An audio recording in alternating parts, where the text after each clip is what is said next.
കോഴിക്കോട്ടെ പൊതുമേഖലാ ബാങ്ക് ലോക്കറിൽ നിന്ന് കവർന്ന 1.5 കിലോ സ്വർണ്ണത്തിൽ 8 പവൻ ക്രൈംബ്രാഞ്ച് കണ്ടെടുത്തു. അറസ്റ്റിലായ ബാങ്ക് ജീവനക്കാരൻ അനിൽകുമാറിനെ കോടതി 2 ആഴ്ചത്തേക്ക് റിമാൻഡ് ചെയ്തു. കളവ് സ്വർണം പണയപ്പെടുത്താൻ കൂട്ടുനിന്ന പ്രതിയുടെ ബന്ധുക്കളെ കൂട്ടുപ്രതികളാക്കാൻ ക്രൈംബ്രാഞ്ച് നീക്കം തുടങ്ങി.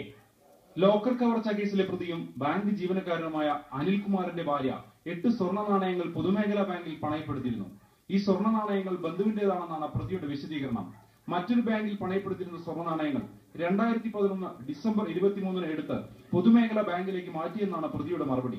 പക്ഷേ പൊതുമേഖലാ ബാങ്കിൽ നാണയങ്ങൾ 1 മാസം മുമ്പേ പണയപ്പെടുത്തിയിരുന്നതായി ക്രൈംബ്രാഞ്ച് കണ്ടെത്തി. സൗദി രാജാവിന്റെ ചിത്രം ആലേഖനം ചെയ്ത നാണയങ്ങളാണിവ. കളവ് മുതലാണെന്ന് ബോധ്യപ്പെട്ടതോടെ ബാങ്കിൽ നിന്ന് നാണയങ്ങൾ ക്രൈംബ്രാഞ്ച് കണ്ടെടുക്കുകയായിരുന്നു. ഇയാളെ സംഭവം നടത്തുന്നത് പ്യൂണാണ്. ഇപ്പൊ അയാൾക്ക് കുറച്ച് ശമ്പളം കൂടി കിട്ടിയിട്ട് ക്ലർക്കായിട്ടുണ്ട്. എങ്കിലും ഒരു മനുഷ്യൻ എന്നുള്ള നിലയ്ക്ക് ഇപ്പൊ തന്നെ അയാളെ ശമ്പളം 24,000 രൂപയുള്ളൂ ടോട്ടൽ. അതിന് പിടുത്തമൊക്കെ അയച്ചു കിട്ടുന്നത് വളരെ കുറവാണ്. അതിൽ നിന്ന് അയാൾ ഒരു മാസം 10,000 രൂപ പലിശയോ രൂപത്തിൽ ബാങ്കിൽ അടച്ച് ബാക്കി കൊണ്ടാണ് അയാൾ ചെലവഴിക്കുന്നത് എന്നുള്ളത് ഒരു സാമാന്യ മനുഷ്യന് യുക്തിക്ക് നിരക്കാത്ത രീതിയിൽ. Kozhikode deputy police commissioner D സാലിയുടേതുൾപ്പെടെ 3 പേരുടെ സ്വർണ്ണമാണ് 2 വർഷം മുമ്പ് ലോക്കറിൽ നിന്ന് നഷ്ടപ്പെട്ടത്. സിറ്റി പോലീസ് കമ്മീഷണർ ഓഫീസിന്റെ ഉദ്യാനം നവീകരിക്കാൻ 5 ലക്ഷം രൂപ നൽകിയ ബാങ്കിനെതിരെ അന്വേഷണം നടത്താൻ ലോക്കൽ പോലീസ് മടികാട്ടി. നീതി തേടി പരാതിക്കാർ ഹൈക്കോടതിയെ സമീപിച്ചപ്പോഴാണ് അന്വേഷണം ക്രൈംബ്രാഞ്ചിന് നൽകിയത്.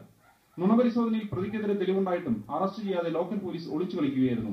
മനോരമ ന്യൂസ്, കോഴിക്കോട്.